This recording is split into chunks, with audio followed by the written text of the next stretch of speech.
Ready? You ready? You ready, Don? I'm not logged in, but you can start. We'll bring this meeting to order. It doesn't say pledge on here. Do we do the pledge anyway? Yeah, that's what I thought. So shall we do the pledge? Yes.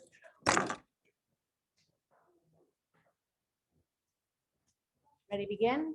I pledge allegiance to the flag of the United States of America and to the republic for which it stands, one nation, under God, indivisible, with liberty and justice for all. Welcome to everyone who's here in the room, as well as everyone on Zoom. First, we'll have an opportunity for members of the public to address the board. Lisa, do we have some speakers? Quinn Schimpf, Miranda Grieshaber. Quinn's here. Okay. Welcome, Quinn. Hi. Let me get you.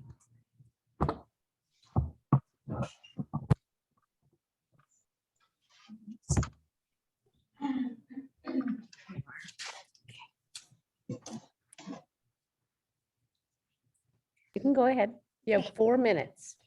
Hola, mi nombre es Quinn. I am in 4th grade at Riverview. I have a brother in 2nd grade and a brother in TK. If you do not fight for our freedom of choice, our family will have to homeschool. While homeschool is awesome for some kids, we really love learning at Riverview. We love our teachers and we love learning beside our friends in class. I have learned so much Spanish and only have 1 year left at Riverview. I'm excited to live my life being able to speak 2 languages because of my education at Riverview. If you don't fight for our freedom of choice, my little brothers will not get that same opportunity, and that makes me sad. First, we were forced to wear a mask, and now we are going to be forced to be injected with toxins that have left even some adults unable to walk. Only weeks ago, our nurse friend at Children's Hospital here in San Diego said there were 18 children in the ICU because of how their body reacted to the COVID shots. Have you ever had to stay many days and nights in the hospital with a sick child? My mom did with my little brother, and it was scary. I don't want that to happen again, and I know you don't want that for your child either. If we don't fight for our right to choose, what comes after masks and shots? People ask why the Jews didn't run away when they could. It's because their freedoms were taken away from them very slowly, one by one, before it was too late to escape. America is better than that. Can you please show me that by fighting for our right to choose? We are just children. Thank you, Quinn.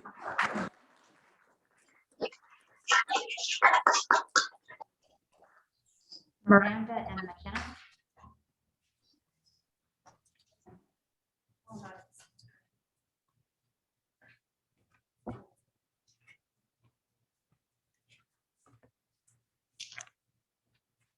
Well, I don't know how I'm supposed to go after that.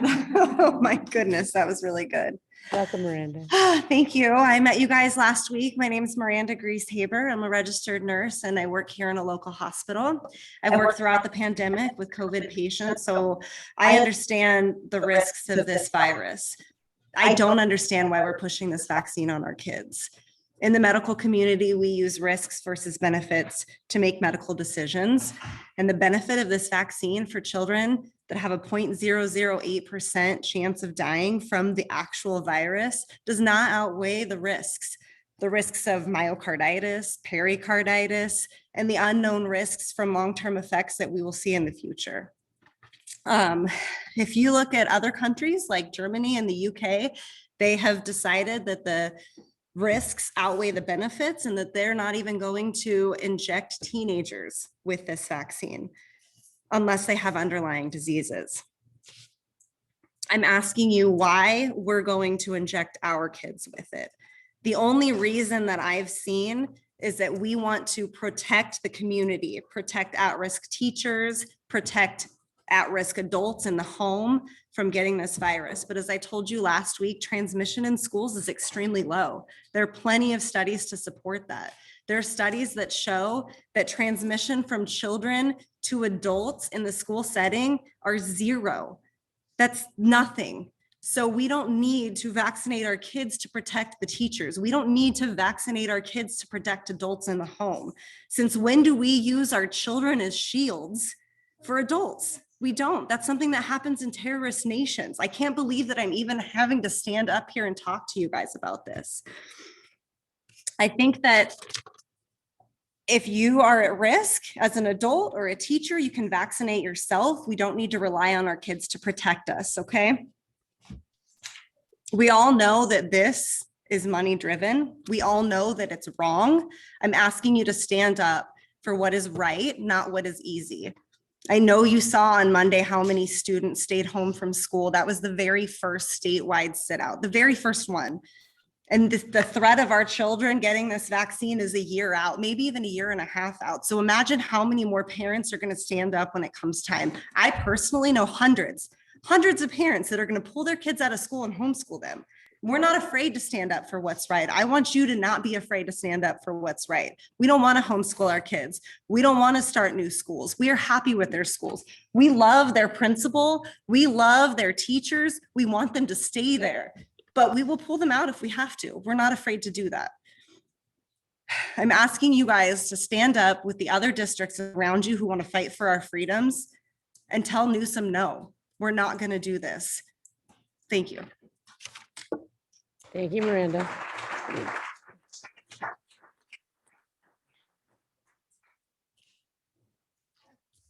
Hi, my name is McKenna Greasehaber. I am 11 years old. I was here to speak last week. You guys should not be forcing this on us and everyone's children. You guys should already know how we feel. I don't want this vaccine, and I can't say the same for everyone else, but I can say we should have a choice. This is my body, and for the adults here, it is their kids.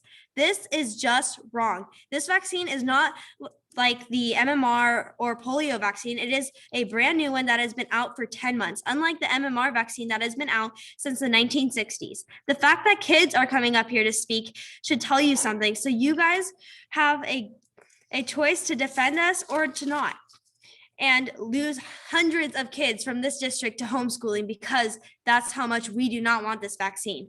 We should not need to get this vaccine to protect everyone around us.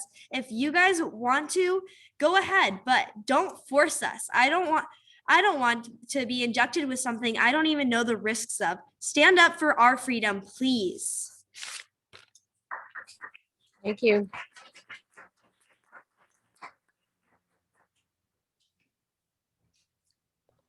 Jessica Weekly.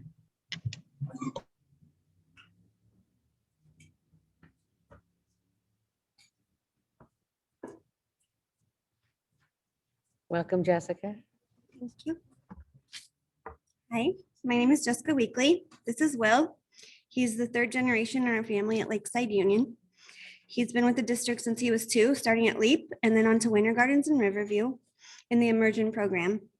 We fought very hard to build this community around him and get him here to this district, even when we lived 30 minutes away. I've spent countless hours volunteering to give our kids the best experience in school, and we love this community and his school.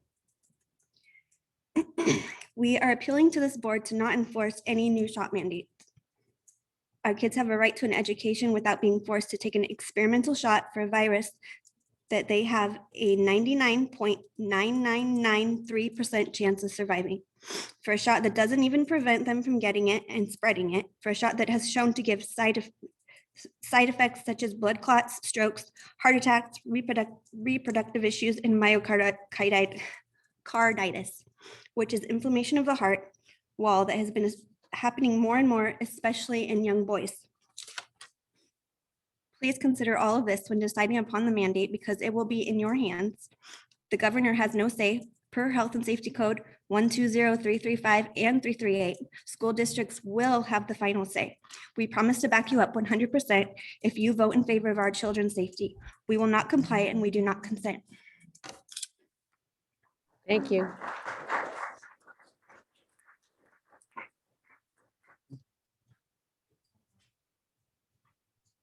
I don't see Sarah online, so I'll pull in Bianca. Maybe. There we go.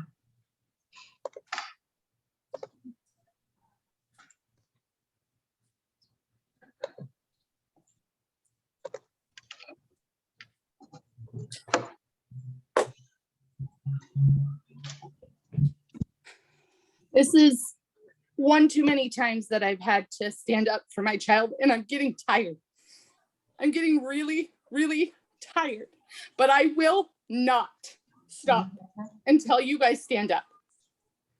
I lost my little sister to suicide 6 years ago this November at 24 years old. My son is 6 years old and in therapy. I came across this article from the US and World News posted on the 19th about suicide rates increasing, and I refuse to let my son become one of those numbers. Children's mental health is suffering. Young people have endured so much throughout this pandemic, and while much of the attention is often placed on its physical health consequences, we cannot overlook the escalating mental health crisis facing our patients, says the president of the AAP, Dr. Lee Savio Beers. Today's declaration is an urgent call to policymakers at all levels of government. We must treat this mental health crisis like the emergency that it is.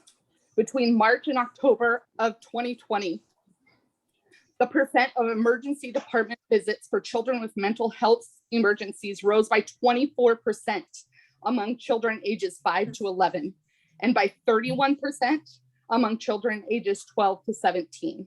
In the first 6 months of this year, children's hospitals across the country reported a shocking 45% increase in the number of self-injury and suicide cases in 5 to 17-year-olds compared to the same period in 2019. I love my son's school. I love all the teachers, and I love the principal. I don't want to pull him from this district, but I refuse to let him become an experiment. Stop playing the devil's advocate and start fighting for our kids.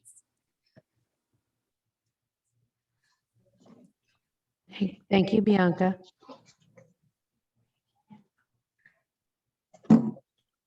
That's it.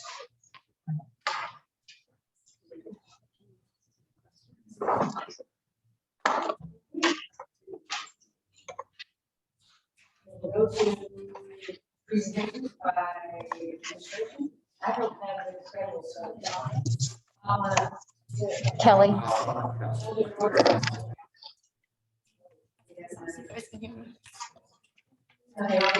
Be able to.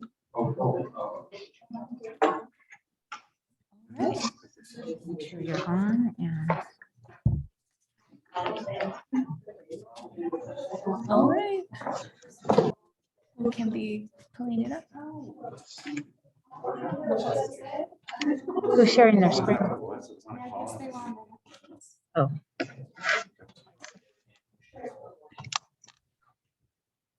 So I want to make a motion to pull item C of business.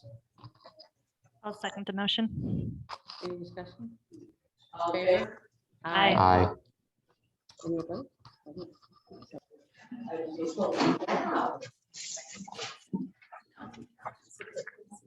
Oh, yeah. Yeah, because otherwise we're gonna look weird. What happened? The video, because we're gonna keep going like this. Oh. So it's kind of weird. Okay, ready? All right, well, good evening, sure Ms. that they can hear Ferrante, her. Board of Trustees, cabinet members, guests. On behalf of all the principals, we're really looking forward to sharing with you our site plans for student achievement, otherwise known as SPSAs. So my name is Kelly Gilbert. I am the administrator for Eucalyptus Hills and the Flex School. So I'm going to be sharing both of mine with you. And I'm going to start with Eucalyptus Hills. So the SPSA was developed in collaboration with our teachers, our staff members, and our community members. And we began by doing a needs assessment to determine what our school needs in order to serve our students. And we decided that, you know, in TK, we are a play-based program and we believe in the power of play. But we wanted some metrics to really help us define what our kids needed to learn and help us think about ways that we can use play to set our youngest learners in Lakeside off on the right foot. And so we started with the student profile that you see all around the room. And we took the six pillars of the student profile and we meshed it with something known as the DRDP, which is the Desired Results Developmental Profile. And it's a preschool profile that measures certain traits that set students up for success. So we did a baseline metric, and these are these 6 pie charts that you see here. They're across different areas in terms of social emotional learning, peer interactions, social interactions, persistence, self-control. And we assessed our students at the beginning of the school year. We're going to do it again soon, just to see how much they've grown over time. And we've used this to really set some goals for our students. And like I said before, we did it in conjunction with parents, as well as staff members and teachers. So you can see our kids are just at the very, very beginning stage of their school career. Our goal is ultimately to get our students to that building later phase so we can send them off to kindergarten on the right foot. So if you go down a little bit further, these are some of the other measures that we used in helping us determine the goals I'm about to share with you. We did a parent survey as an entire school district. So we were able to pull some of the comments and metrics we received from parents there. And then we utilized our school site council and folks, just comments that we've received from parents, teacher input, staff input to really develop this collaboratively. If you go down further, you'll see this was the result of the goal setting day that we had in September as an entire staff. Our families will remember that we had early dismissal that day. And we set goals for English language arts, math, social emotional, and student engagement in alignment with our 3 LCAP goals. So for English language arts, our biggest goal is to send our students off to their kindergarten knowing most of their letters. So whether that is in English or because we run an immersion program at Eucalyptus Hills in Spanish as well. So our target is really 90% or better. For math, same thing. We want our students to recognize numbers 0 through 20. And we have different strategies such as providing a print-rich environment. When some of you guys come up to Eucalyptus Hills, you're going to see that. We're going to do some interactive notebooking. Our little ones can do it, and they're doing awesome. Lots of modeling and lots of teaching and promoting that throughout our daily practice. For social emotional learning, we really want our students to achieve the highest levels of that desired results profile. So we're going to be providing social emotional lessons based on the student profile that we talked about, as well as develop a PBIS matrix, and that's something that we've been working with student services on district-wide. So for student engagement and innovative programs, we are a play-based program, and we really want to maintain and improve the learning spaces that we have. We want to use our beautiful campus to promote play, inquiry, creativity, and collaboration. And so we're going to be doing that by improving some of our outdoor spaces to provide both structured and unstructured play, as well as sensory learning paths. So that is Eucalyptus Hills.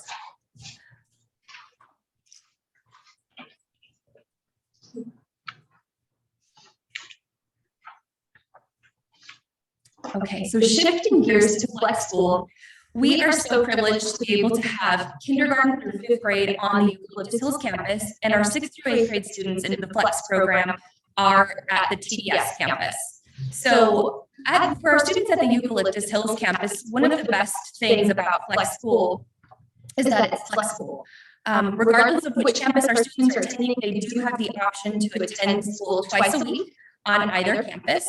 And so we really wanted to honor our families who feel that they need something different than what a traditional school setting offers. So we have a lot of families that are in flex for a lot of different reasons.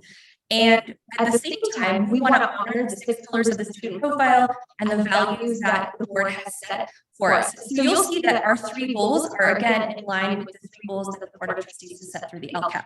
We started with data.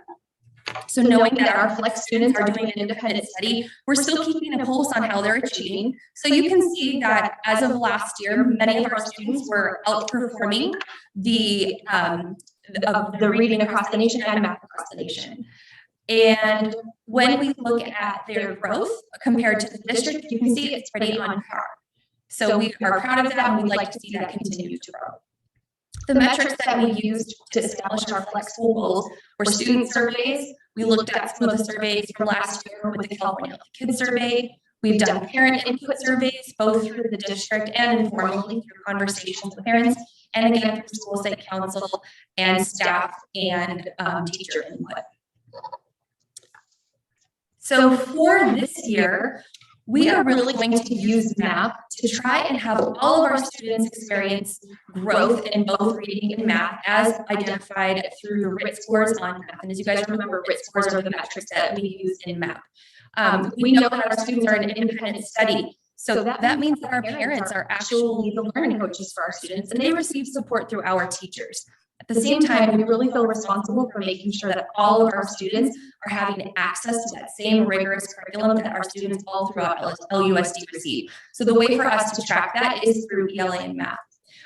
We offer daily Zoom sessions for our students in which you'll see they're getting reading fluency focus, number focus, and then they're also able to utilize the same programs that everyone in our district uses through Imagine Math, Imagine Literacy. And then we're also really proud to be able to offer something called Win Time, which stands for What I Need. So if we find students who either need additional support or enrichment, we're able to provide that in service of these goals as well. If you scroll down a little bit further, just because our kids are on independent study doesn't mean that social emotional learning isn't important to us. We are using our daily Zoom connections with our teachers, and we're actually going to be piloting a social emotional learning program with in partnership with our student services department. And we're going to help our students develop knowledge, skills, and dispositions to have healthy identities, meaningful relationships, even virtually.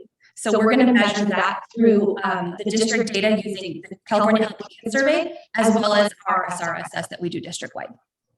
And then finally, in service of the student engagement and innovation goal that the district has set forth, we really want to create a school of the future with the Flex program, knowing that parents have the flexibility to bring their kids to school or work with them at home in a format that works for everybody. So we're piloting a program called Edgenuity this year to allow our students to engage in distance learning, virtual learning, yet have access to those same rigorous and robust standards that every Lakeside student gets. And so we're going to measure that just through the engagement piece and also feedback from parents. And that is flexible. Thank you, Kelly. You have to go first and now it's over, see?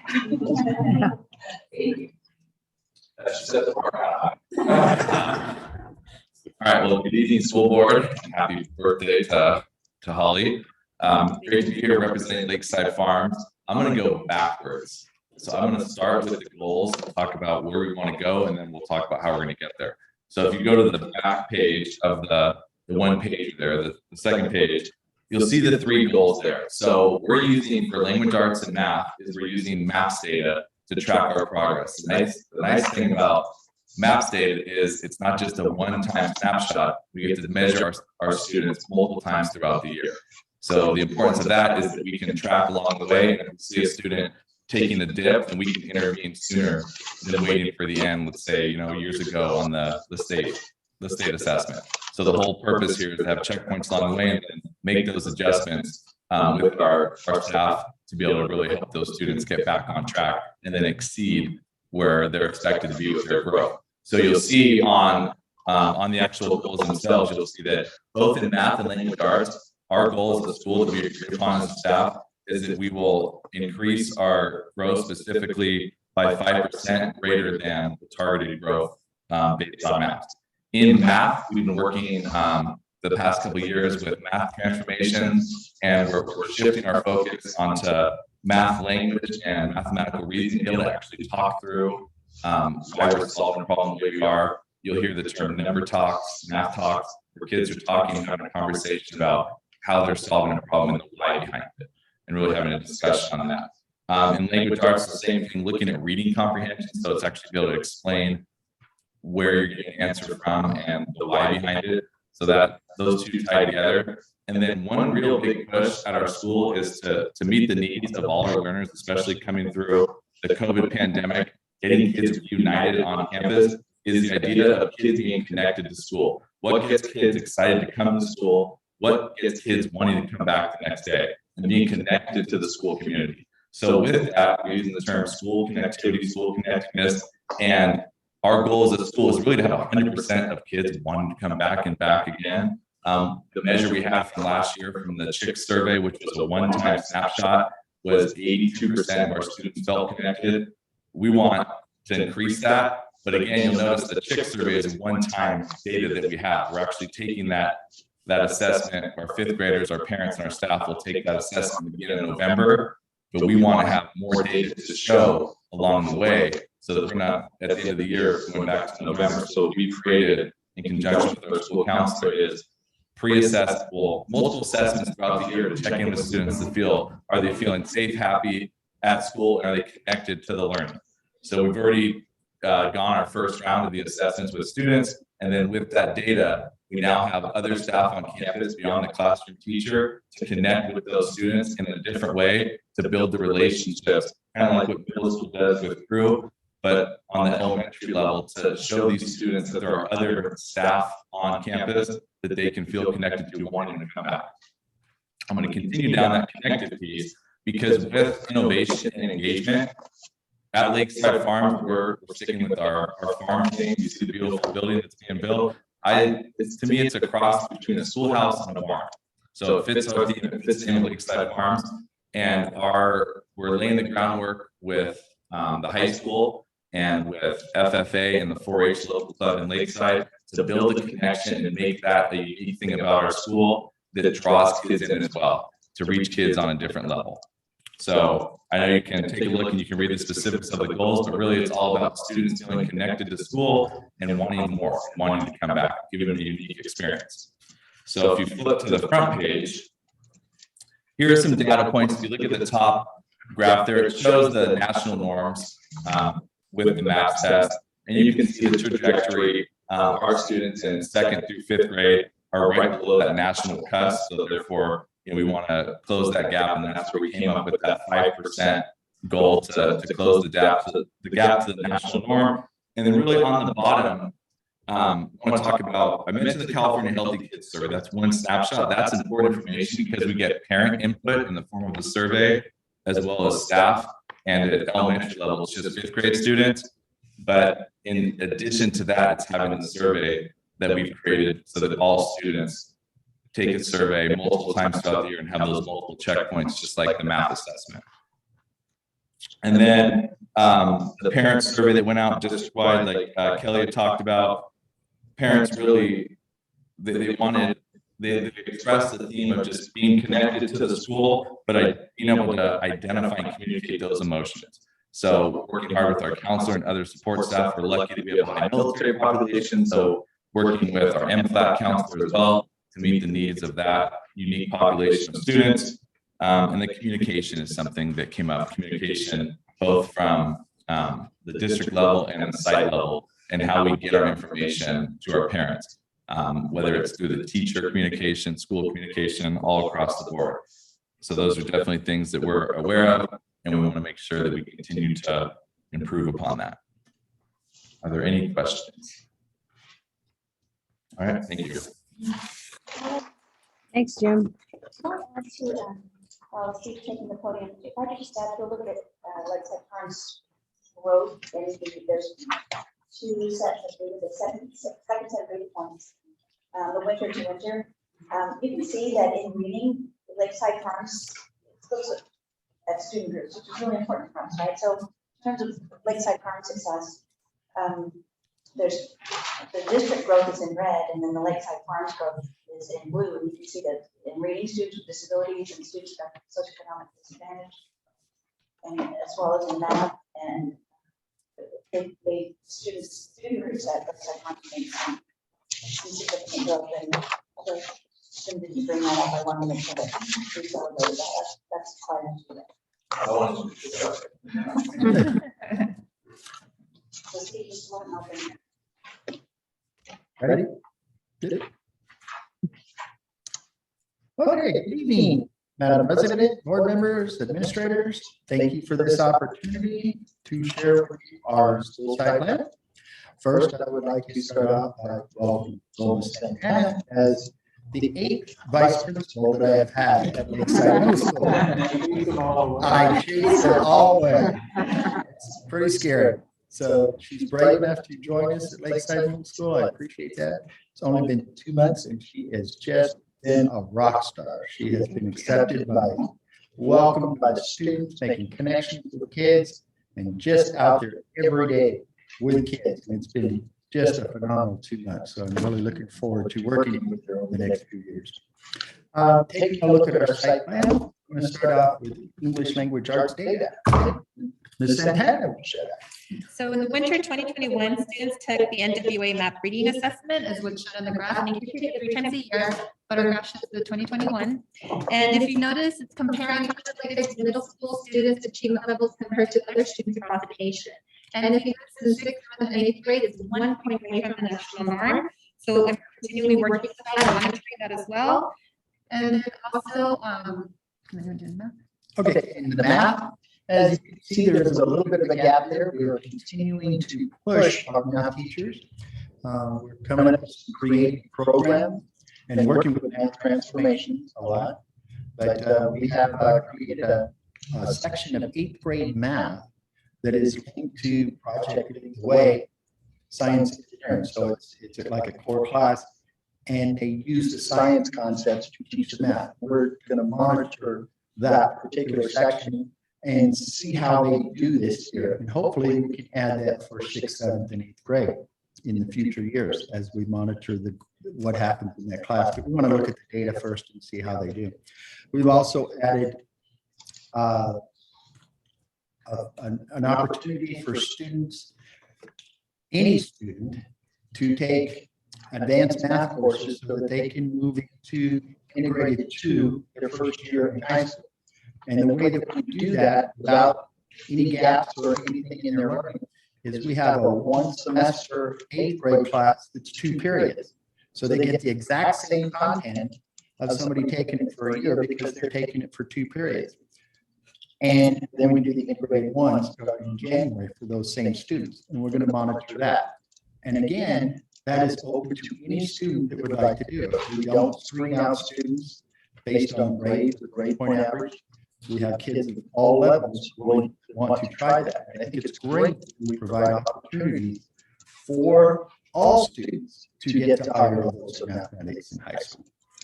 And I do want to say that we do, as you can see by the data up there, we've been focusing in our socioeconomically disadvantaged students in math particularly. And you can see that that is an area that we have seen some growth, but we are going to monitor their progress regularly throughout the year. That's what's the great thing about math data, is that we will be able to monitor it ongoing. And as for our site plan goals, you want to talk about English language arts? On our English language arts goal, 80% of our students finishes will show improvement in reading comprehension and informational text. This is measured by our written scores and the math assessments. And currently, we've been working closely with TDS. English language arts teachers have been working closely with TDS on alignment and calibration. Continually monitoring that as well. And we're doing alignment and calibration in mathematics too at middle school. And our math goal is that all students will demonstrate 10% growth in areas of ratios and proportional reasoning.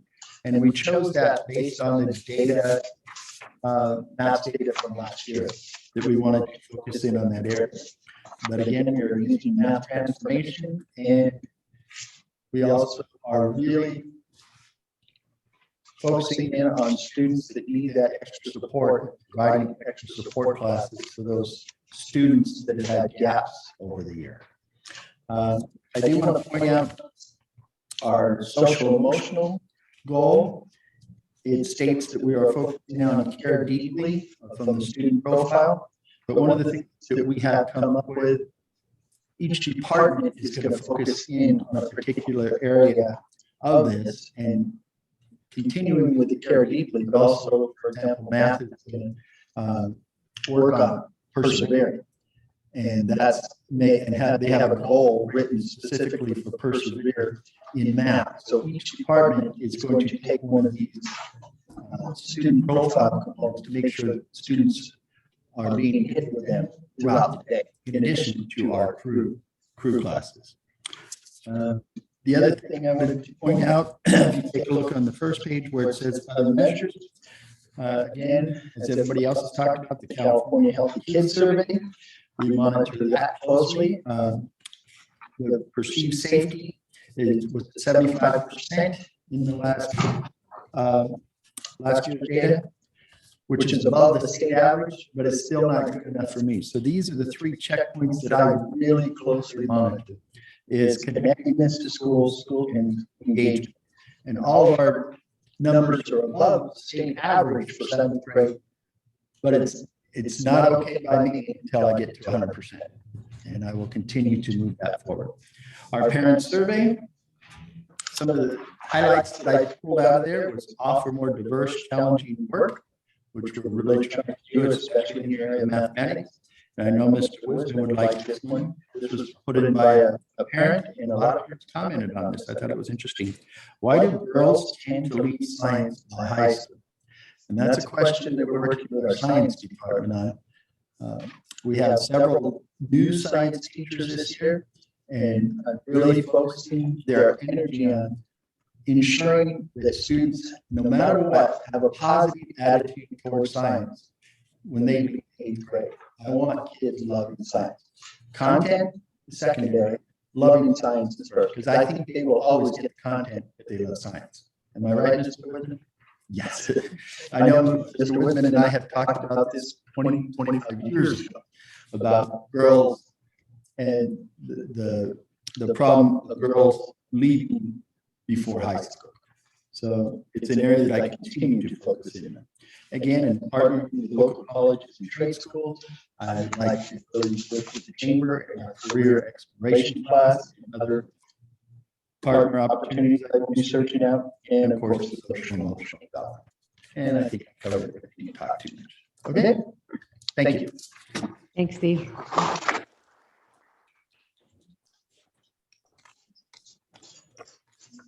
You're getting faster, Lisa. It's not me. It's Kim. So this is the very similar data to what I presented to you a week ago. So I thought you might need a refresher in case you forgot in the last 6 days. This is actually going to be a quiz to see if you're paying attention. There's a graph here at the top that I did not share with you last week. This is our NWEA map data, and this is from winter last year, so mid-year last year.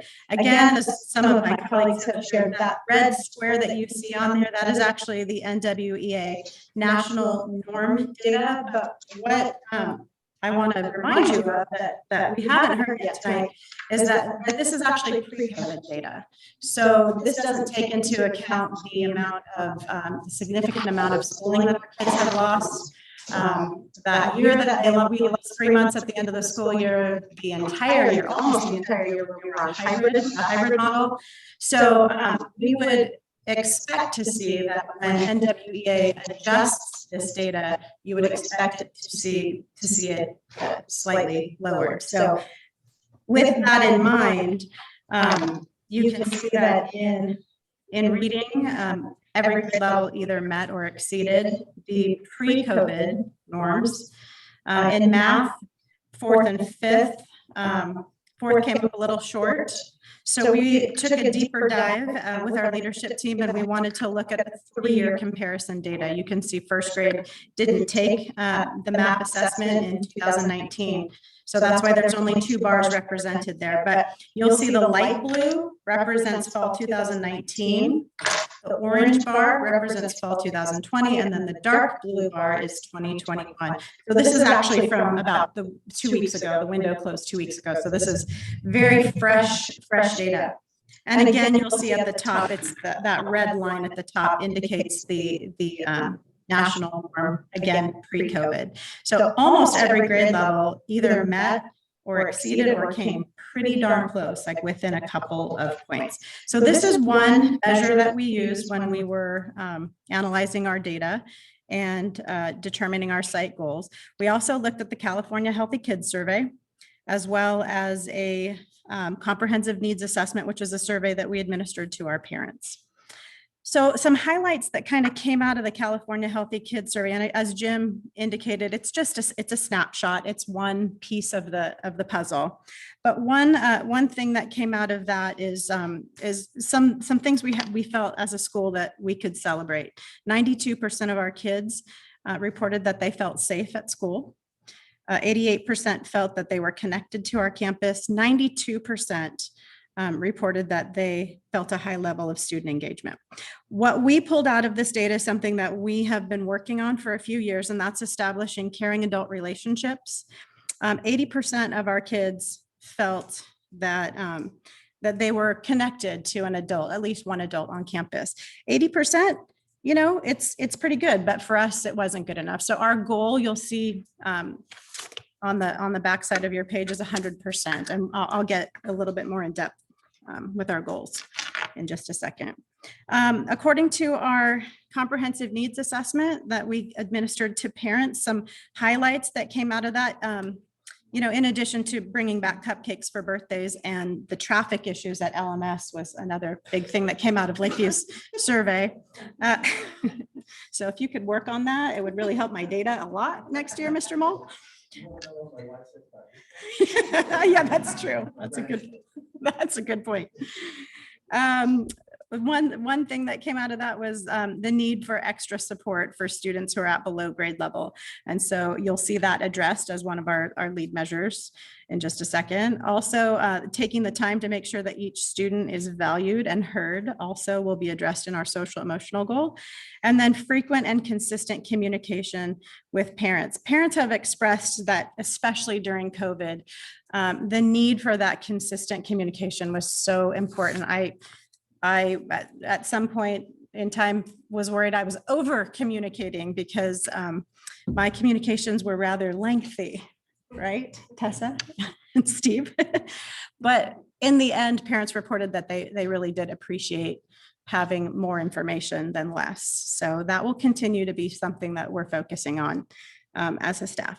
So if you scroll down, you'll see that in combination with our NWEA MAP data, our California Healthy Kids Survey, and our parent survey, in collaboration with our school site council, we presented this data to them, as well as the goals that our site identified on our goal setting day, and made some collaborative decisions on where we wanted to focus our efforts this year. So in English language arts, our goal, our lag measure is by June 2022, all students will show a minimum of 5 points growth across the reading and language usage strands as measured by NWEA MAP. And our lead measures, how we're going to address that goal, is through the use of targeted reading intervention. That's going to be through our learning loss mitigation staff. We have 2 learning loss mitigation teachers, one of them who is addressing the needs of our English students. And then we also acknowledge that our immersion students had significantly less exposure to the language as a result of COVID. So we're very fortunate that one of our amazing immersion teachers volunteered to step into that role this year. So she will be providing that intervention for our immersion students as well. Teachers are also focusing on differentiated small group instruction. And then we're also using some digital platforms such as Achieve 3000, Seesaw, and Imagine Language and Literacy. In grades 4 and 5, after looking at the data, they felt very passionately that they wanted to take it one step further and have a dual edge focus on not only reading fluency, but writing fluency. So you'll see when you read our SPSA more in depth, you'll see that addressed in grades 4 and 5 as well. In math, by June 2022, all students grades K through 5 will increase their ability to communicate mathematical reasoning by 1 band on a site-developed assessment rubric. So each grade level has already gotten together, collaborated, and created a grade level specific rubric on how they're assessing their students on their growth in communicating mathematical reasoning. They're also using tools such as Seesaw and Imagine Math. And then they've expressed a desire for more vertical and horizontal articulation time with their colleagues. Moving down to social emotional, again, our focus this year is on continuing to develop meaningful relationships with at least one adult on campus. And we're going to be doing this through a continued focus on positive behavior interventions and supports. We've been working on morning meetings and community circles for a few years now. This year, we made a school-wide commitment. It's a non-negotiable. So every single classroom is participating in those morning meetings and community circles on a daily basis. We also have carved out monthly meeting time. Our amazing campus student supervisors are meeting with Jackie, the amazing Jackie. She is our playground coordinator, and she does in-services and trainings with our campus student supervisor staff every month around peaceful playgrounds. And then finally, our student engagement and innovation goal by June 2022, Lakeview will complete, finally is what it should say, our No Excuses University Compact and submit our application to become a certified No Excuses University campus. And I shared with you last week that we had met as a leadership team and we were about that far from completing our application, and then COVID happened. So it was necessary, I think, to take our foot off the accelerator temporarily, but we're very excited to continue moving forward because the pillars that No Excuses University is built upon coincide beautifully with a lot of the initiatives that we're pursuing in our district this year, such as the alignment and calibration work that we're doing, as well as the intervention piece and the data analysis. So we have a busy year ahead of us. Any questions? Okay.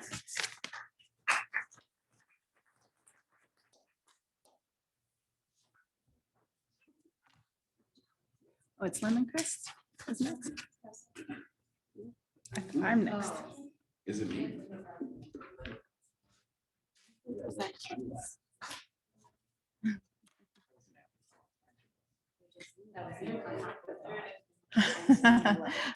Well, welcome. Thank you for having us speak today.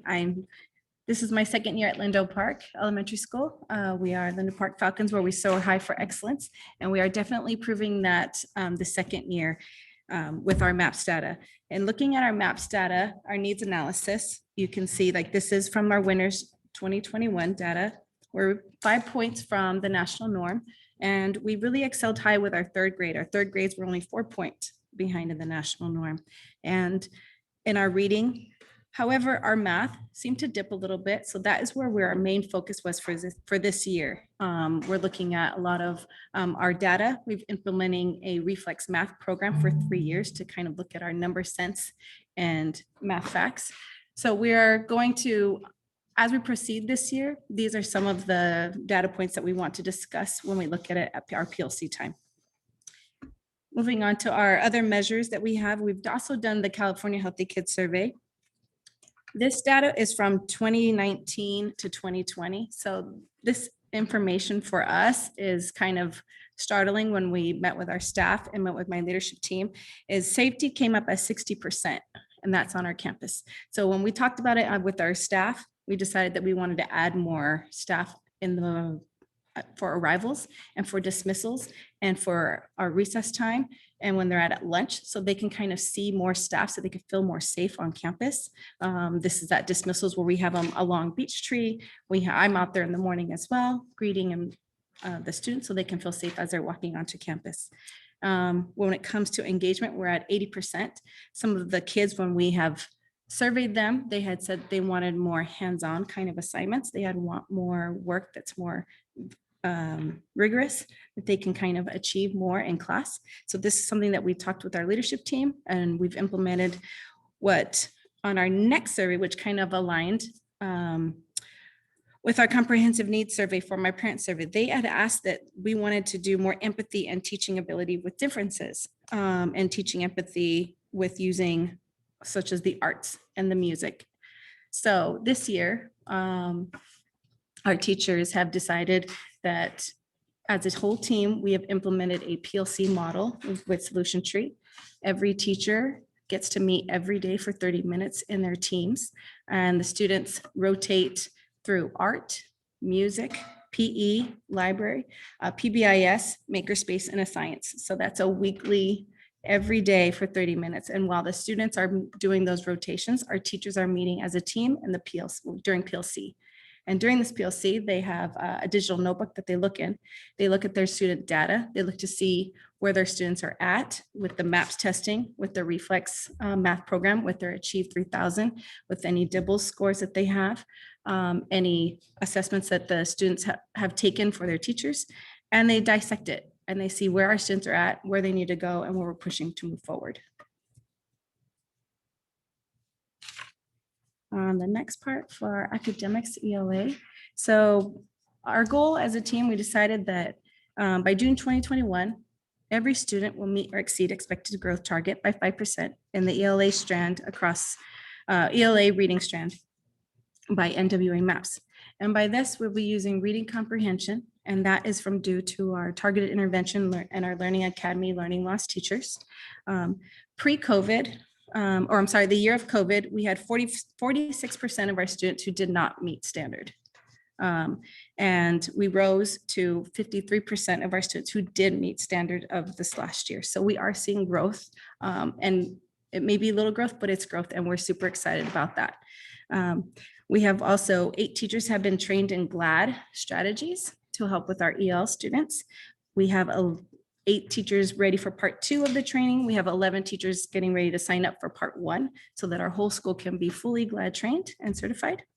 We also have an intervention teacher that helps with our 4-5 5th grade team, where they do universal access, where our main teachers, our instructional teachers, meet with the students who are struggling, and then our high achieving students rotate through an intervention support staff, and they do novel studies and they do group work. So it's pretty high intensive work with our teachers that they're doing on a daily basis through language arts. We also have small groups. We have Achieve 3000. We're working with System 44 and Read 180 in our English language arts area. As part of our math goal, we also want to meet or exceed expected growth targets across the numbers and operations standard by 5%. This is the area that we notice as a team across the grade levels, first, actually K through 5th grade, that we have dipped tremendously. So this is the strand that we wanted to focus on. We are using what's called Reflex Math, and it is a program that is for our 1st through 5th graders. And then we're using ESGI for our kinder and our 1st grade to assess our students and looking at the data. We also are using our intervention teachers to help support our math, along with exit tickets that are all grades 1st through 5th are using to get the kids, when they understand the data, to see if they have mastered that skill in that strand and that goal. During our COVID year, we had 48% of our students who met and exceeded standards, and we have rose to 52% now who have now met and exceeded the standard. So we want to narrow focus and look at how we can determine the area of numbers and operations strand by implementing these goals. I'm super excited to share that as part of our goal, we've had to kind of recreate Lindo Park a little bit. And for our teachers and our students, we have come up with the Soaring High for Excellence. And this is a thing, this is our motto that we use every single day when students are walking in. We say, what are you going to do? And they say, we're going to soar high for excellence. And the soar actually means something to them. And this is for our teachers and our students. And it's to show respect. It's to own your actions when you do something, making poor choices. And the A is to accept your differences amongst everybody else in the school. And the R is to realize your worth, that you can do this and you do matter at Lindo Park. Thank you.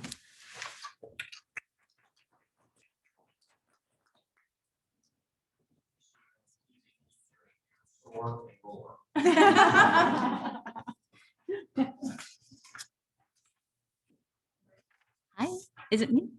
I think so. Good evening. Noel, good evening, boards and board members and our administration team. So today I'm here to present our Riverview and Winter Garden site plan, and we call it Riverview International Academy K-5. So we're going to start with the needs analysis. How do Riverview students achieve level compared to other students across the nation? You can look at the chart on the left. So for reading, almost all grade level met and exceeded the national norm. We only have second grade that's a little bit 1 point behind, which is great news overall. And our math too, we have second, fourth, fifth grade met and surpassed national norm. And this is again pre-COVID norm. So that's something to celebrate. The next chart that we're going to look at is the student growth summary. So Riverview started NWA map last year as pilot. So we don't really have a complete data starting fall, but this year we are starting for sure. All students are participating. So we kind of wanted to look at the data, looking at the growth. So from last year, the data that we can pull with all students participating is from winter of 2021 to spring of 2021. You can see all grade levels shown growth.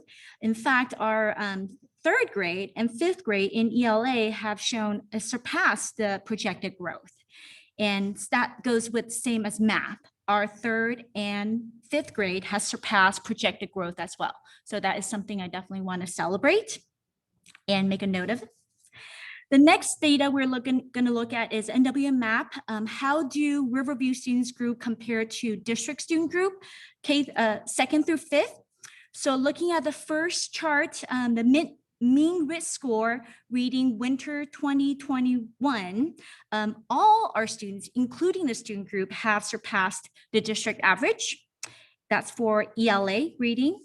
And looking at the right-hand side graph, our mean RIT score for math also, not only all of our students, but our student group too have surpassed the district average mean. Some of the other measures we consider when we're setting our goal is 2020-2021 California Healthy Kids Survey.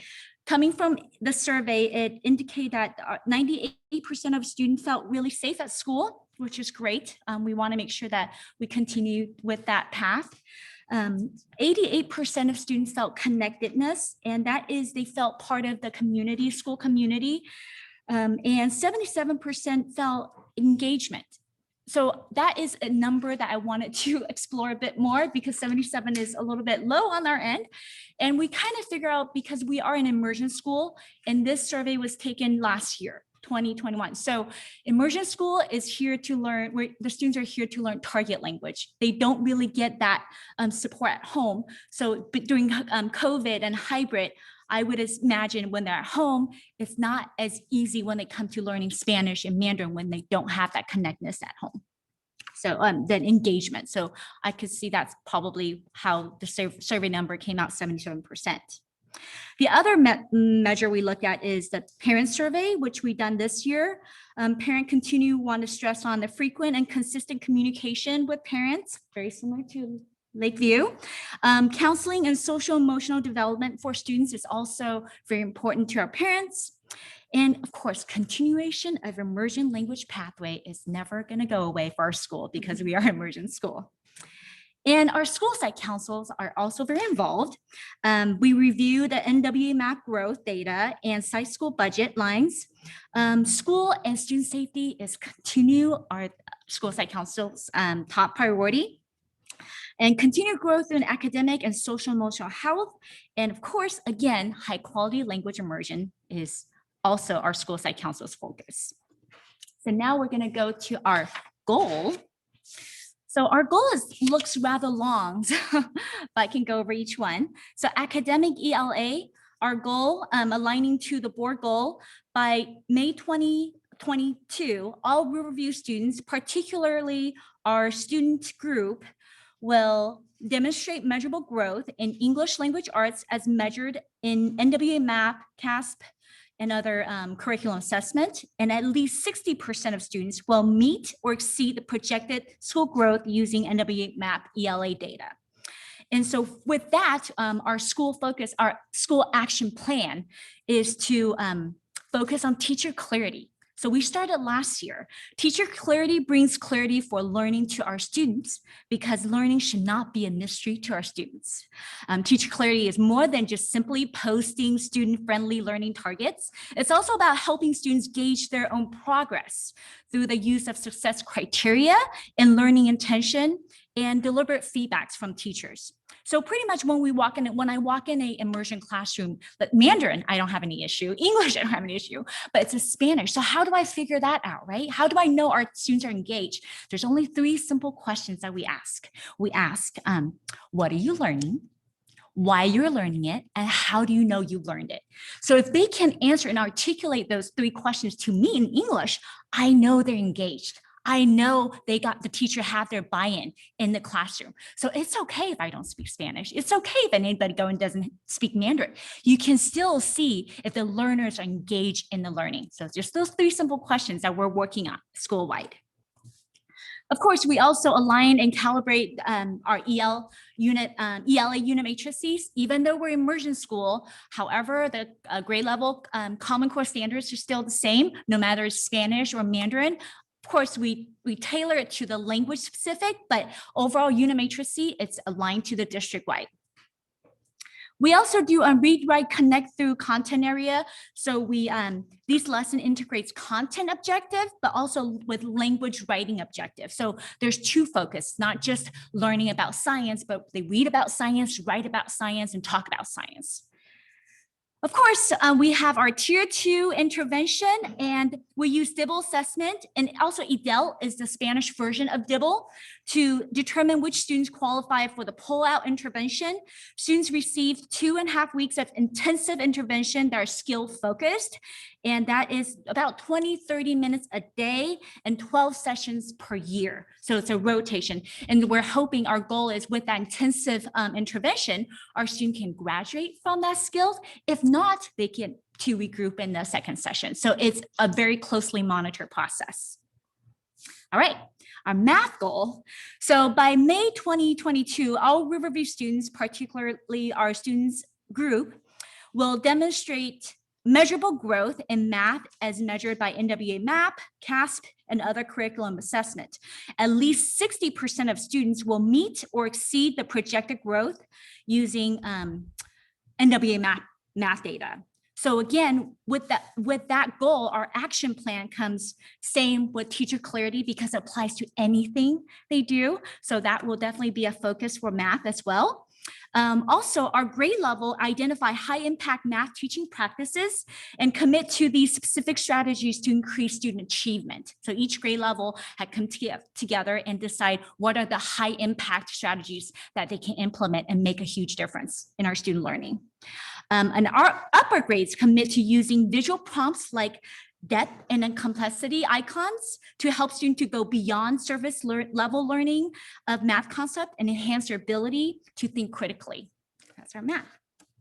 Okay, for social emotional, our goal is to increase students' social emotional health by fostering knowledge, skills, and attitudes students need to develop healthy identities, create meaningful relationships, engage in productively using a variety of SEL learning resources. So this year, well, not every year, we have school-wide PBS, IS, but this year particularly, we actually pilot research-based SEL curriculum. In this case, we have selected Stanford Harmony. It has a Spanish version too. So it's just a pilot. The teacher had the option to use, at least to have a resource that something that is research-based, but we'll see at the end of the year how the feedbacks are. We also have Every year we have our tier counseling support, and we will continue with our weekly wisdom message and through the school YouTube channel once a week to reach every student, every staff with a few words of wisdom that will uplift and promote a positive and effective school climate. Okay, our next goal is our innovation engagement. All students will receive enrichment opportunities in third language. Additionally, students will have the opportunity to develop student leadership skills, participate in multicultural events, and engage in community outreach as measured by student participation data. So for our program, we offer the third language flex program. In this case, it's not our home flex, it's foreign language elementary experience. We offer at least 30 minutes a week for our students. Even if they pick in Spanish immersion, they get the Mandarin third language, or vice versa. If they were picking Mandarin immersion, they get the Spanish learning opportunity as a third language. We also make sure that we have student leadership opportunities. We have students have the opportunity to be student influencers on the YouTube and communicate important message through the peer perspective. So we wanted to gauge that peer influence, not just coming from adults or administration or teacher message, but we understand as they get older, peer influence sometimes are greater than adults. So we want to make sure we incorporate that as well. We also have music, and we started last year and it went out really great. So we're going to continue. We partnership with City Heights Music Schools to provide progressive series of music lessons through cultural lens. So our K1 will do shakers and learn about world music. Our second grade will learn basic notes, and third grade we'll do drumstick, and our fourth grade this year we'll start ukulele. So that's something we look forward to it. It's something exciting. The kids are super excited. Our fifth grade obviously always get our amazing LMS music lessons for violin and band. So that will continue to happen. Of course, as an international academy, we offer a lot of in-school and community multicultural events. Last but not least, our bread and butter, language immersion. We have a lot of goals here. Okay, by spring 2022, 70% of fifth grade students will meet the grade level target language proficiency across 3 modes of communication. That's interpersonal, interpretive, and presentational as measured by ACTFL assessment of performance towards proficiency of language assessments. I know it's a long, but we just call it Apple. And we do that at fifth grade, and we also do that at eighth grade. So that is something that we will continue to do at fifth grade.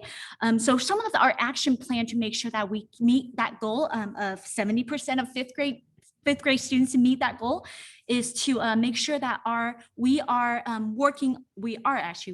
have done California World Language Framework grade level language proficiency alignment. So each grade level understand what the benchmark is, what their goal. So it's not just waiting for fifth grade. Okay, here's the Apple assessments. Keep our fingers crossed. Hopefully we make that proficiency target. We started backward design, making sure for K1, second, third, fourth, fifth, every grade level is accountable for the quality language immersion that we commit to our families. The last thing we commit to do is teacher use can-do statements that gauge proficiency growth and identify language learning targets. So in sum, the can-do statements can serve as a guide for developing curriculum, our own curriculum, creating language performance tasks, and as a venue for language assessment. So that is Riverview International Academy K-5 goals. Thank you.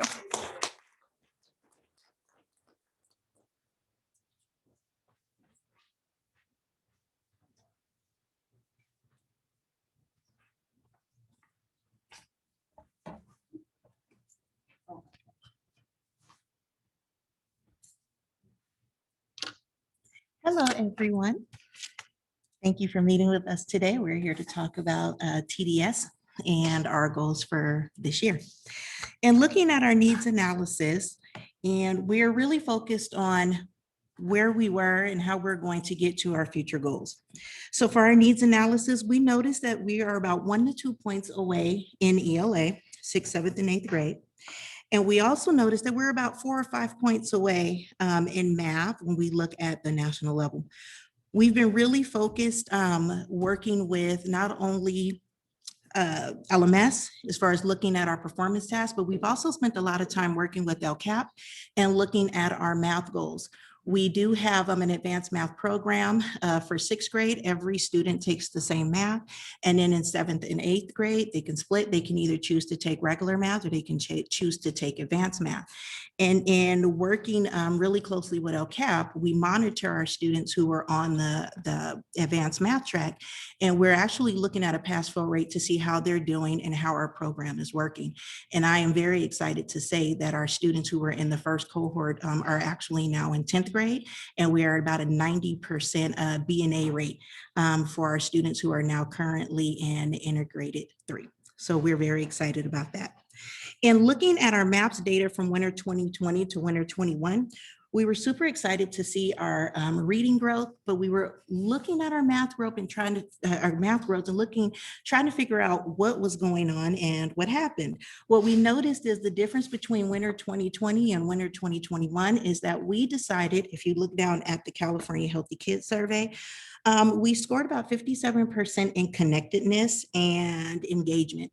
And when we were looking at our math goals and our reading goals for 2020, we decided, what can we do to try to figure out what the issue is? One thing that we were doing in 2020 is that we were testing in just our English and math classes. And in looking at connectedness, we wanted to focus not on only on the connectedness of the students, but the connectedness of the staff. And so we talked about what can we do to make sure that all of our students and our teachers are growing together. We implemented crew. We also implemented a staff crew. And in looking at that staff crew, we had a lot of teachers in English and math say, you know what, if we're going to create the staff crew and come together as a school community, we need to make sure that all of our teachers are invested in our testing as well. So one big difference between winter 2020 and 21 is that in winter 21, every single teacher had in hand in testing. First year, and doing it online, we had some issues. However, first day of testing, it was an epic fail, but that's okay. We grouped together, we trained everybody again on how to do it, and then we rolled it out again. And our second time was language and reading. And so we really felt, we gave the test, and then we all met as a group and said, how did that feel for our PE teachers who are testing for the first time, for our elective teachers who are testing for the first time?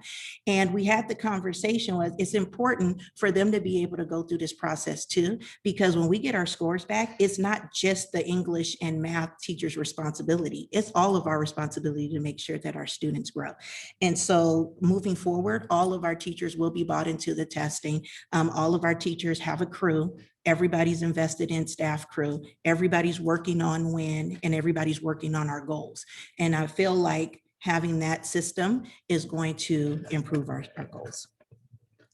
Looking at our California Healthy Kids Survey, this is from 2019-20. And so like I said, one of the things that we wanted to do is implement crew. We feel like if we have crew on campus, every student is connected to a teacher. We're able to run lessons through crew and just create that connectedness on campus. And looking at our parent surveys, this was from this year, we noticed that the parents also noticed the difference between when we were having our cross-curricular and design thinking projects versus last year when we didn't have them. They wanted them back. And so a lot of it was provide that project-based hands-on minds-on learning, providing those engaging lessons that support access and learning for all students, and integrating those real-world problems and events to engage students in meaningful learning. And that's everything that we have been doing for the past maybe 7-8 years through having design thinking in our cross-curricular units.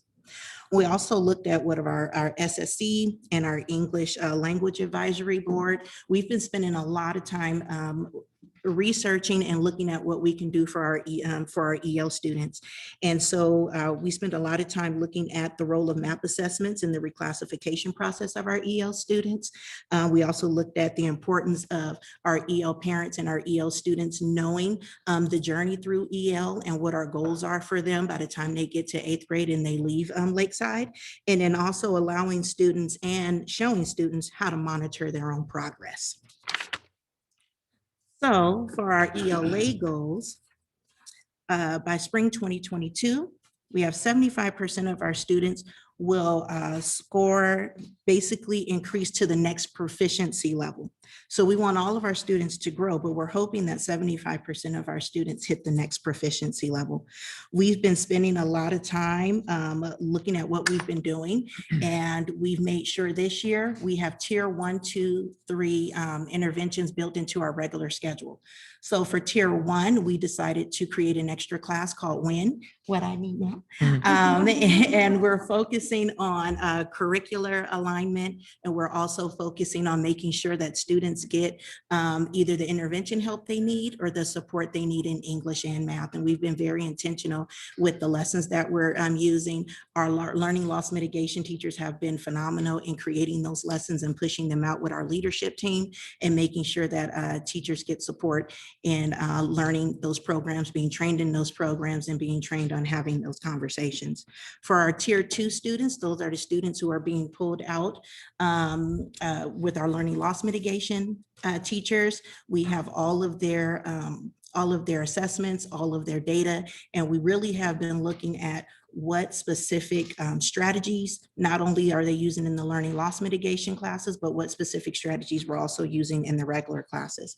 And then for our tier 3 students, we are spending a lot of time working with not only the learning loss mitigation teachers, but pairing them up and having conversations in WIN to look at their data for our students to basically be entered into the Kids Watch program. And so as the Kid Watch process, we're having conversations with their WIN teachers, and their WIN teachers are meeting with them periodically to, one, show them where they are now, and then monitor their growth and really bringing the students into that process, because we feel like if the students can see their growth, they're going to own it. And so we're setting up periodic meetings now for our WIN teachers to be able to meet with those students who are entering the Kid Watch process. The overall goal for academics for ELA and math is meaningful assessments that drive meaningful instruction. We've been so blessed to have Ms. Carrie Suggett, Ms. Dexheimer, and Ms. Danielle Damon, who are our learning loss mitigation teachers, and Ms. Suggett works with the district. We've been able to get all of our data for all of our students and really be able to sit down and figure out who's going to go into Kids Watch, who's going to be in tier 2, and what we need to do to make sure that all of our students are hitting those goals. And so same thing for math. Tier 1 is WIN. Tier 2 is working with Ms. Dexheimer on those specific math goals, looking at that data from those specific strands that are in MAPS, and then focusing on hitting those students from 5 to 6 weeks. We pulled them out of their PE class. They got activity logs from their teachers. So that way they're still able to get the intervention in class during the day, but they're not missing any of their fun elective classes. And then finally, making sure, like I said, our tier 3 data, our Kids Watch process, we're just making sure that all of our teachers are trained, that they understand what the Kids Watch process is, and that we continue to recognize what the data is and how to have those conversations with students. Before Mr. Rowan moves on to the social emotional piece, I just wanted to say that I am so thankful for having Mr. Rowan on campus. He has been absolutely phenomenal. We match as far as just going everywhere, and our minds are very similar and going 3,000 miles per minute. And we meet all the time after school and say, okay, so what was today about? What did you do? What did I do? Talking about some of the things we see in classes and how we're going to follow up and have those conversations with teachers. So it's been really phenomenal. We've been able to do a lot of great work already in the first 2 months of school. So social emotional learning, what you got to realize first thing, that the students walked on campus, 2/3 of our students had never been in a regular school year to walk in. They don't know how to walk into a classroom. They don't know how to interact with each other. They haven't on a middle school campus. They've been on an elementary school campus, but never on a middle school campus. And so you got to realize 2/3 of them have never been on a middle school campus at all in a regular year. The other third of us, the 8th graders, have only had a half a year of being on a regular campus. And so we had to make a concerted effort of really focusing on our social emotional learning, like going back and reestablishing our PBAS. It's there, it's been there, but those kids that have seen it, there's only one third has seen 1/2 a year of PBAS. The other 2/3 have never seen it on our campus at all. It's not really well established because they weren't there. So we had to really put forth effort in our crew lessons to establish what is conflict resolution. How do you talk to a person? How do you enter a classroom? Simple things like that. How do you you interact with the teacher? Because you've been at home for, 2.5 years or year and a half, like, being able to like be on Zoom and not have to talk. Now you have to learn how to talk in class. So our lessons in crew are focused on not just academics and things like that, but really specifically on SEL lessons, on our PBS, focuses, creating those signs around the class, around the school that say, here's our expectations for the bathroom. Here's our expectations for the lunch court. Here's our expectations for entering a classroom, those kind of things. On top of that, we are just now starting to do once a month, we're going to have the counselor put out a lesson on specific targeted things that she wants to see, that she's been noticing in her office, and that we can have the students, work on in their crew lessons. Also, on the same lines, we're going to have in a monthly assembly where we talk to the students as a group. Okay, here's what we're going to be working on this month. That's our, we're not, here's a kind of like our pep rally about here's what we're going to work on. This is the social motion thing we're going to work on this month. Really focus on that. And the teachers in their lessons and their crew lessons will focus on that as well.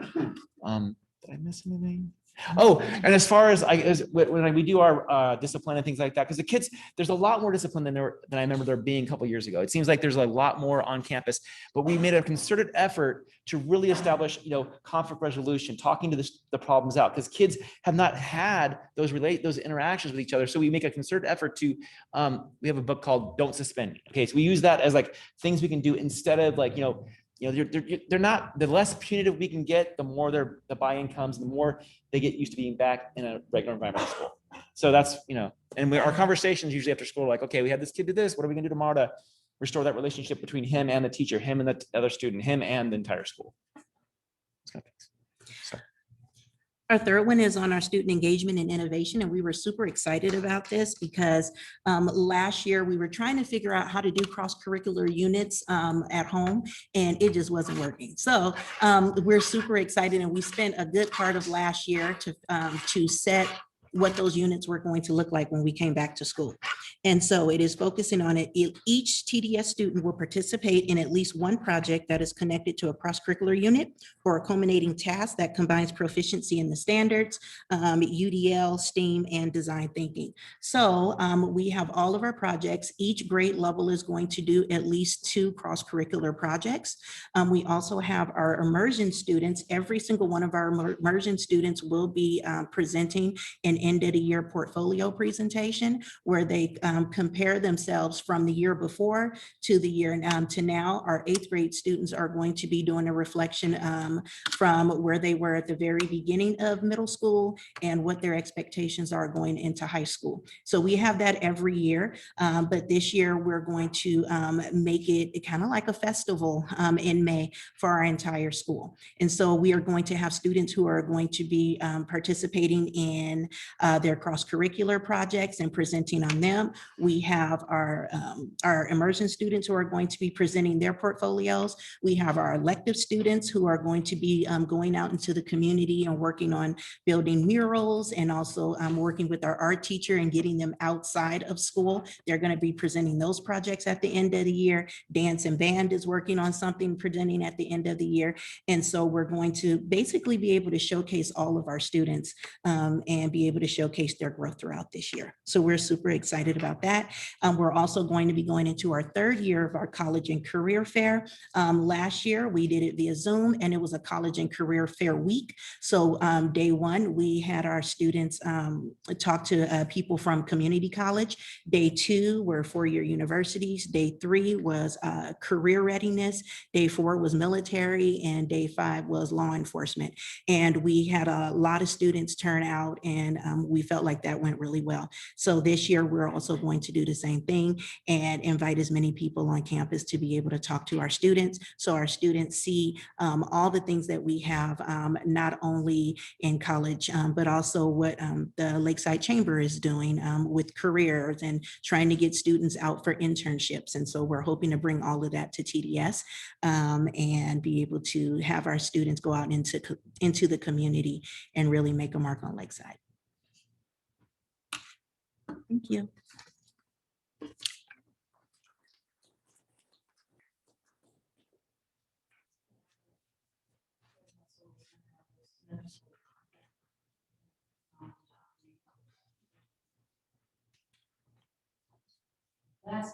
Last but not least.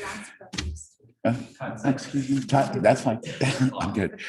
Good evening, President Ferrante, board members, Dr. Taylor, and cabinet members. I want to first thank you very much for giving me the opportunity to talk a little bit about Lemoncrest and how we developed our goals this year. So we'll go ahead and start right in so we can finish right up. We, as Lemoncrest, as a community, I feel it's really important that we worked collaboratively to develop this plan. It affects our students, our community, our teachers. And so we worked really hard together. We put together a needs assessment for parents, teachers. We also analyzed data. We talked with school site council as well as our ELAC group. And then we met as a staff at our September goal setting meeting to analyze some data. So let's go ahead and take a look at the first set of data points. This is our NWEA map scores from winter 2021 in comparison with the national norms. And although we have not met the national norm, we do graze upwards near it in ELA, and we do have some work to do in math. What I'm more proud of, and what our staff is more proud of, is the next set of data, which is our growth compared with the district. So we did in our lower grades, in our all subgroup and our students with disabilities, we did not meet the level of the district, but we surpassed with our students low socioeconomic and our English language learners.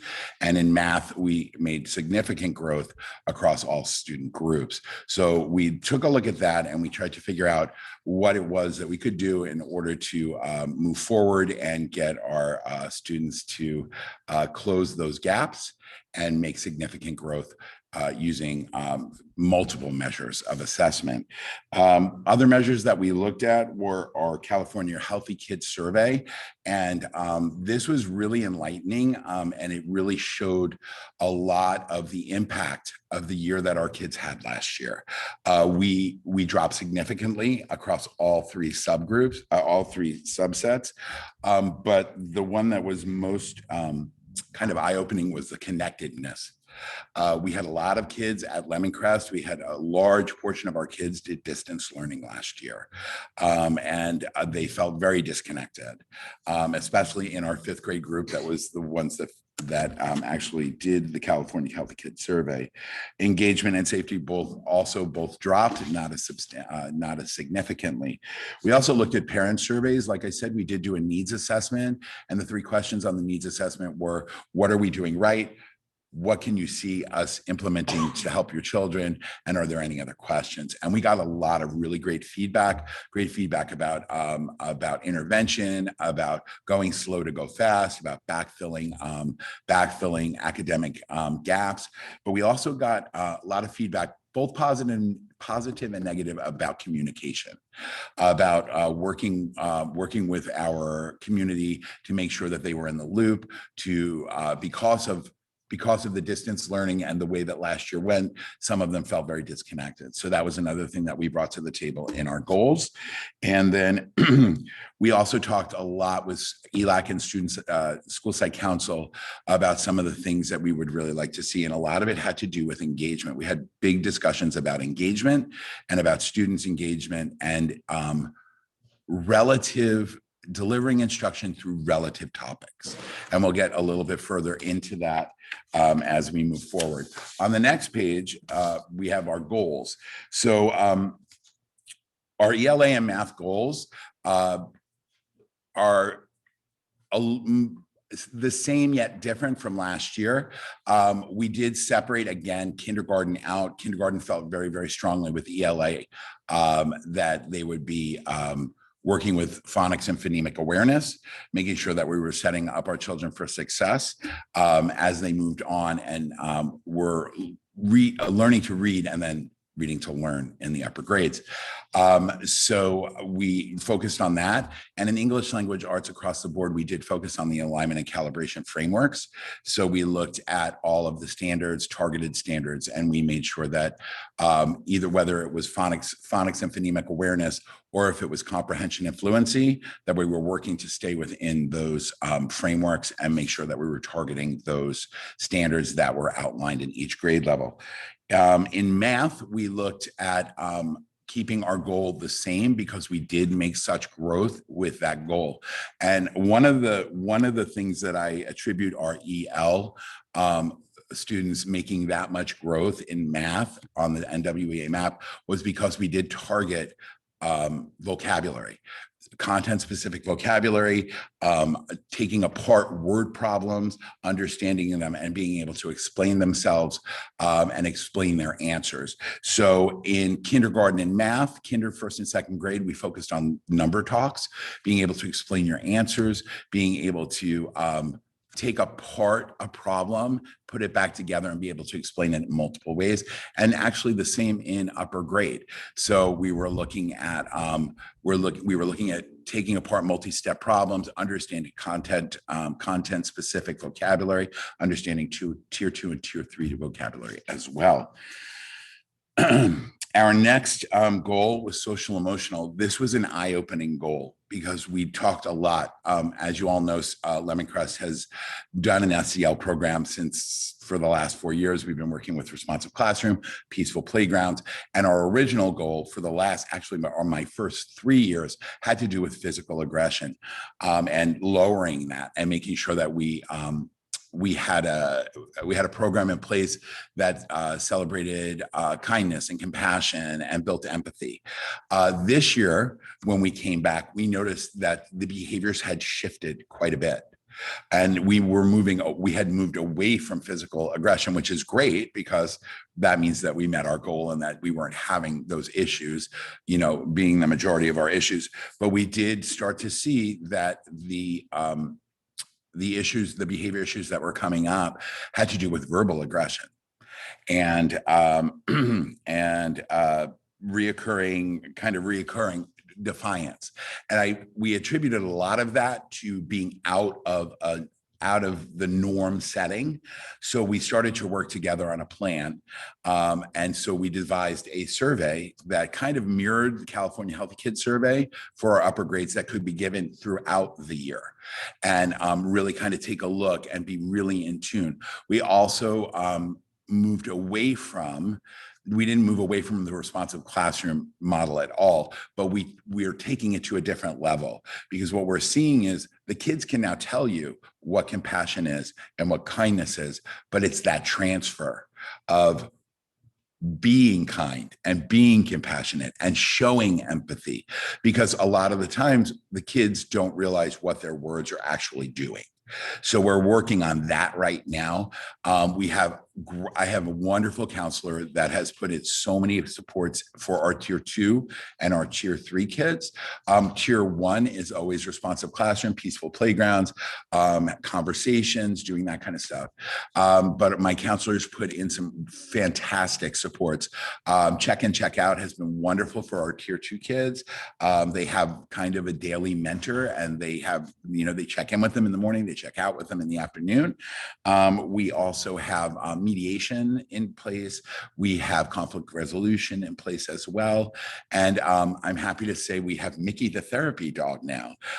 We actually got clearance for my school psychologist has a therapy dog, totally trained, insured, and been through it all. So he's been to the campus now 4 times. And it is an amazing thing to watch kids. Most of them have their own dogs, but Mickey is the rock star. So, and it's so wonderful to see them being kind and compassionate and just loving on this dog. And we're moving into now working with our kids with high anxiety. So our social emotional goal is that students will decrease in verbal aggression as well as overt defiance by 50% through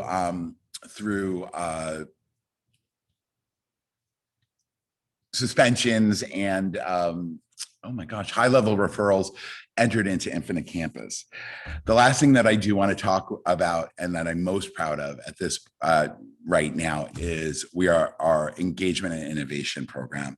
Last year, I spoke with all of my staff and we talked a lot about doing project-based learning. We adopted expeditionary learning and I had just wanted one person per grade level, kind of like a track. 9 classrooms signed up. And it is really been a game changer. I've had quite a few of you on campus to kind of watch it, and you can actually see the difference in engagement and the high engagement rates, kids being involved, teachers not being the sage of the stage, but really being the teacher's facilitator. These kids are working on their own and they're doing great things.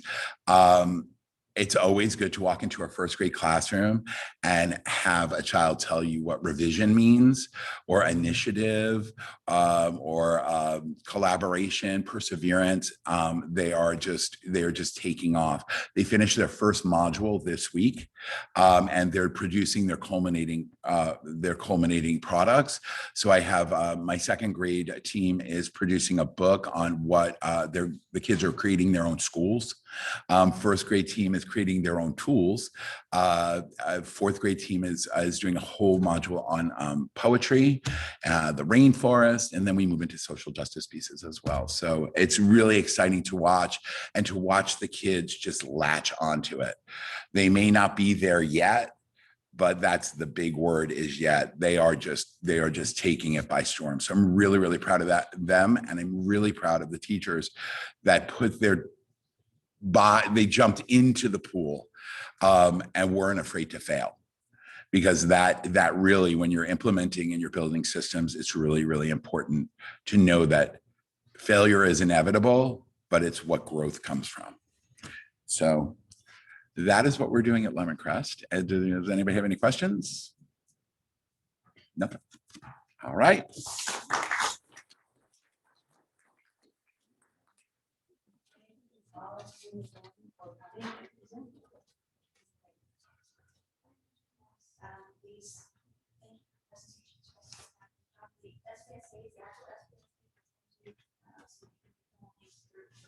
I'm sure if you have any questions, we're happy to answer questions for you. But the next board thing is when we ask you those. I have to mention that the thing that I think we've seen is that the principals and their teams have written very measurable goals that they can back up with data and very specific observable actions to meet those goals, so that when you're on the sites, you can say, so let's see it, and they'll be able to point to it. I encourage you to do that. The other thing is the level of engagement. You heard all of us talking about working with their teachers to develop goals, working with the stakeholders to get input. I think the level of engagement with their community members has been an all-time high. So I kudos, I need to use you guys to talk on that. The other thing that I noticed when I'm looking at this, looking at all the presentations, is they all mentioned that there was academic growth even during COVID. So while they mentioned the lost time, our students made academic growth, but you also heard that the social emotional toll that it took. So and the actions of the sites, they recognize it and they're working to address that. So that's another thing that I noticed, that as you walk across the campuses too.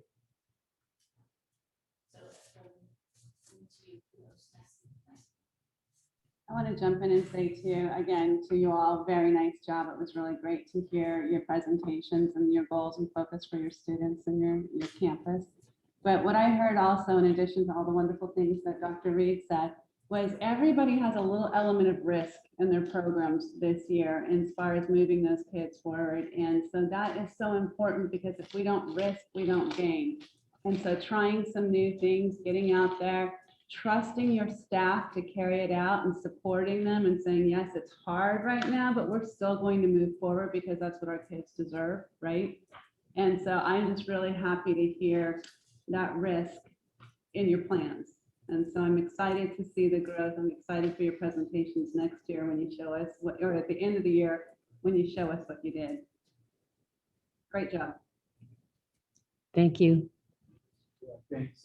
I've been on a few of your campuses. I'm really been happy to see how happy the kids are on the campuses. So I know the data tells us one thing if they're engaged, or if they're connected to the school, but I see the connectedness when I've been on the campuses. And so, like, hey, Leslie, at your school, Friday, I went to see the gym with Andrew, but all the kids were very wet, H2O, very, H2O day. And it was, I thought, hey, this is not gonna engage the kids to be connected to the school, what is.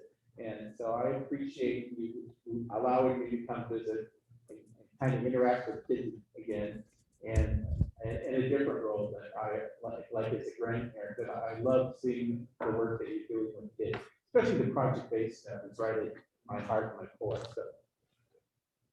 Yeah, I just want to say that when I go out to each of the sites, each of you represent a leadership quality I think that's great about Lakeside.